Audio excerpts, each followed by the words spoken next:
Hey everyone, welcome to the third video of the recursion. So in the previous video, we have discussed the prerequisite of the recursions and the basics of the recursion. We discussed that what is recursion and how actually it works.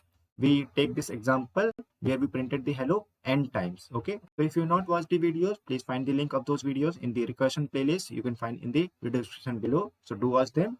So this is the third video of the recursion, and in this video we will see that what if I change this line into print I plus plus, okay, and I want to print hello n times. Will I be able to use this line, and will I be able to print hello n times using this post increment I plus plus also?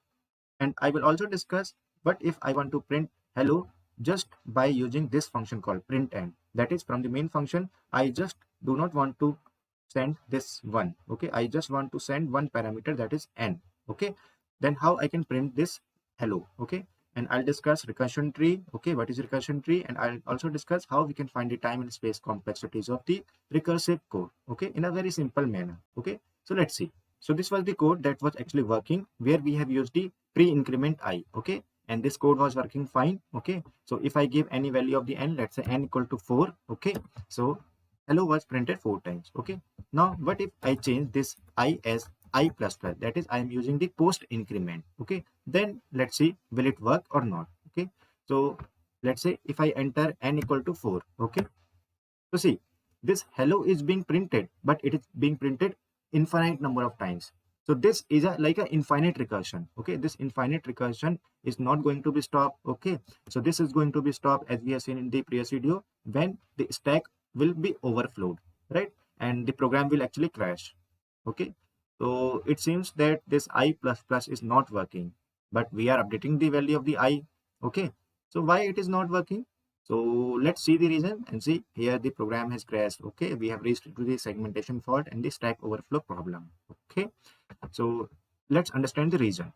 So basically, as the recursion is not stopping, that means this condition is being not true at any point of time, because this is the stopping condition. When this I will be greater than n, okay, then only we can return or we can break the recursion.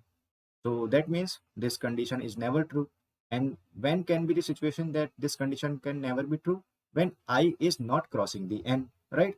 That means this I plus plus is not updating the value of the I. But how? See, it is the nature of the I plus plus due to which this I plus plus is not working. So actually, for the first time, we have sent print 1 comma n. So let's say n value is 3, okay. We want to print hello 3 times. So main is placed in the stack, and we are calling print 1 comma 3, right.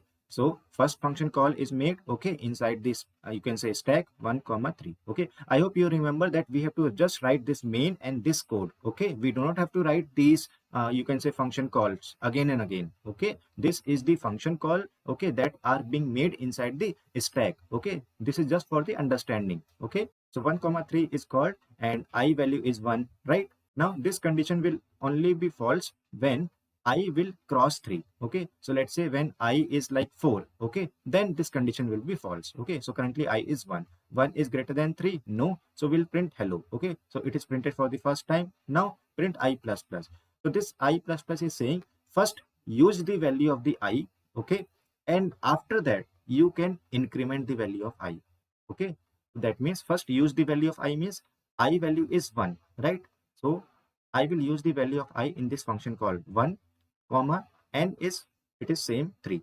So print 1 comma 3. So this call is made, okay, print 1 comma 3 function call, okay. So again I will be 1, n will be 3, okay, and we have made a another function call, okay, of print 1 comma 3 only. Then after that this I will be updated actually, okay, and now this I will be changed to 2, okay. So that means in this stack frame, okay, I will be changed to 2. But before that I value is being used here in function calling, okay. So I is being sent as 1 only, okay. It was not sent as 2, okay, due to the post increment, okay. This is the nature of the post increment operator, okay. And this happens in the C and C++ and most of the like Java programming languages, okay. But in some programming language, let's say plus plus I and the I plus plus both are working in the same manner, okay, they are updating the value and then they are sending the value, then this program will also work, okay. But let's say we are talking about the C, C++ and Java, it will work the same way, okay.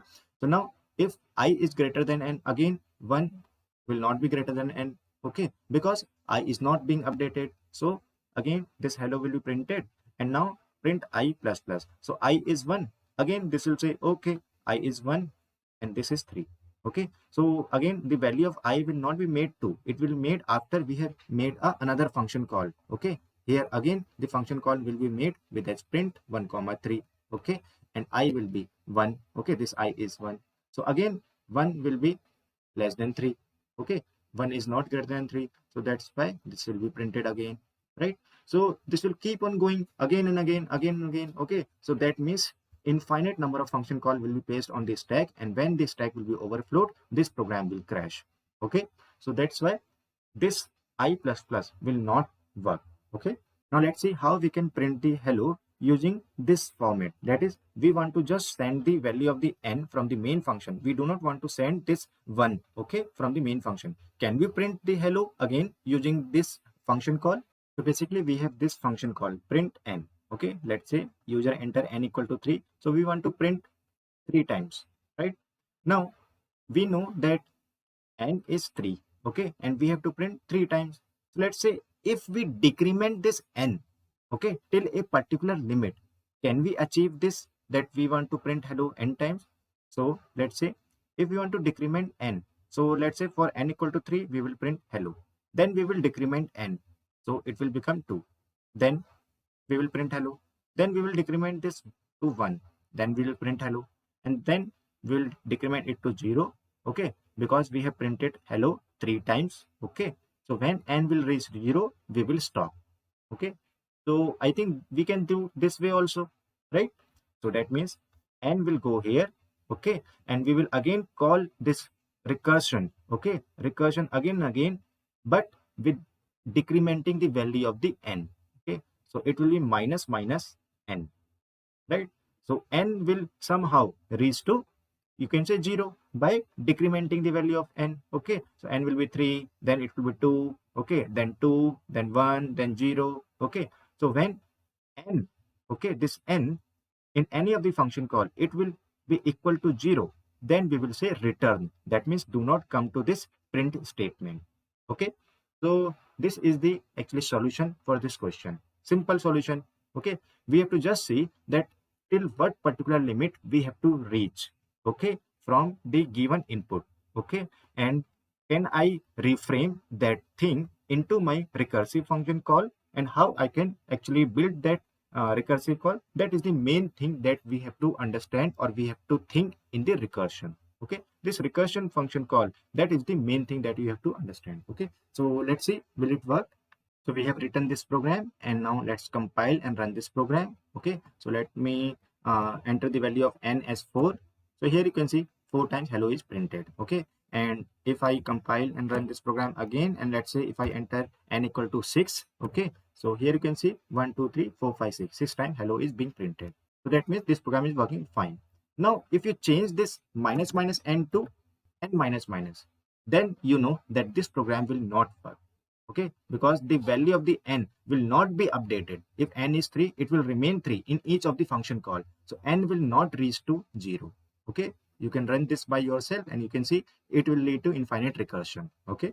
So basically we called print 3, okay, from here. So here this print 3 was called, so this stack contains print 3 with n value as 3. Now 3 is not reached to 0, okay, so we'll say okay, it is false. We'll just come here, print hello, okay, and then we will decrement n, okay. So it will first decrement the value and then send the value of the n. So it will decrement from n to 2, okay. So in this function call, okay, n is changed to 2, okay. This is very important, because in some of the MCQ of the GATE question and UGC NET also, or in any of the competitive exam, you will say this type of question where you have to tell that what is the updated value of 2 after this statement, okay.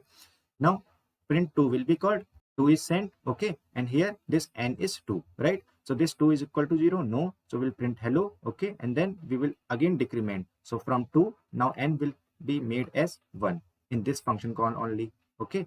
And after that we'll again made a function call here, it will be 1 from here, right? So print 1 is called, and again this n value is 1, 1 is not equal to 0, so we'll come here and we'll print hello 3 times, okay, third time that is, okay, and then we will say decrement n, that is from 1 n will be changed to 0, okay. So here only it will be changed to 0, but one more function call will be made.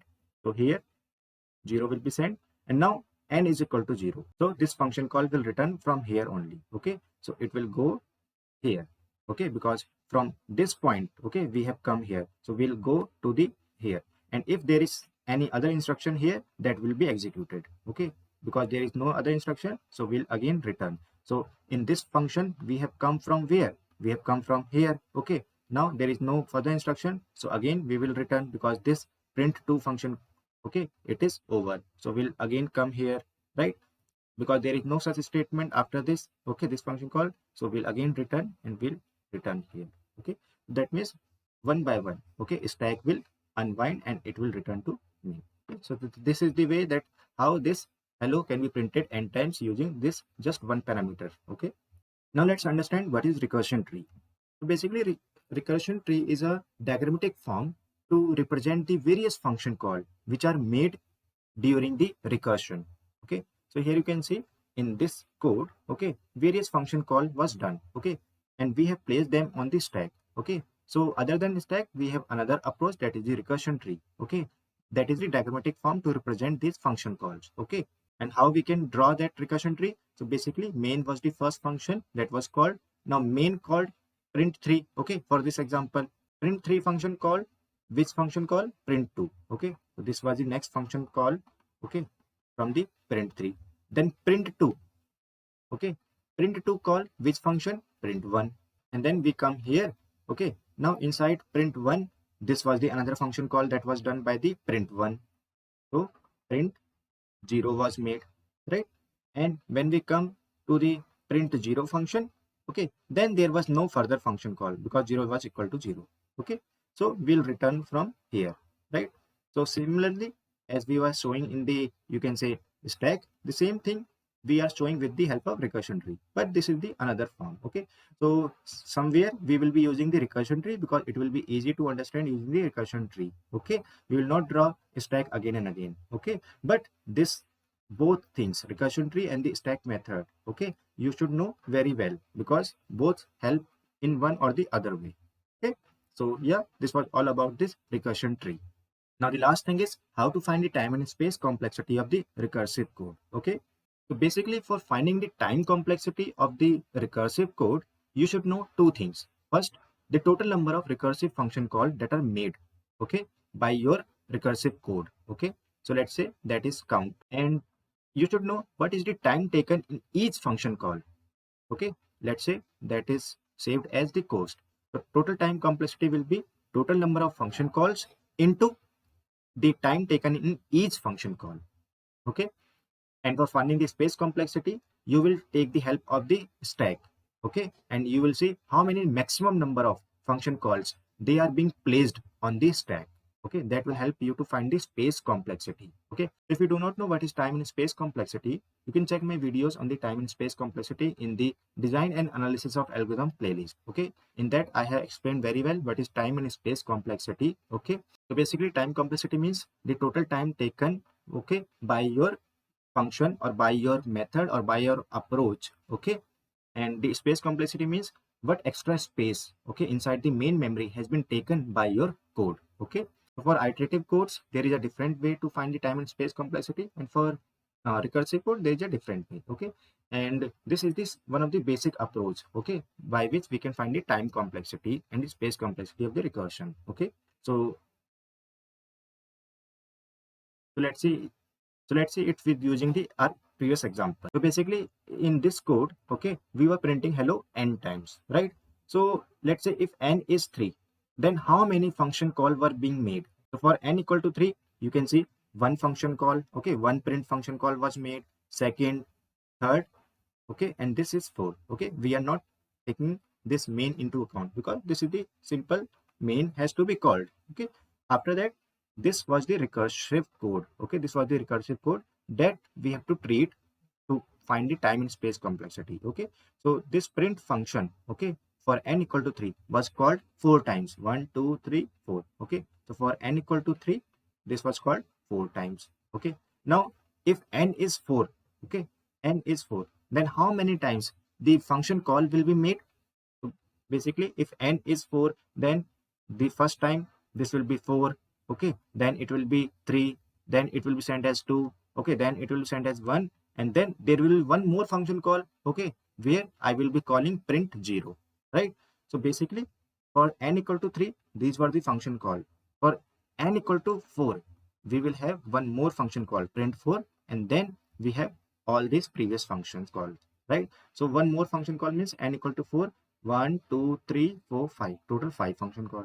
I hope for n equal to 5 you know there will be 6 function call. Okay, so for in general n there will be total n plus 1 function calls, right?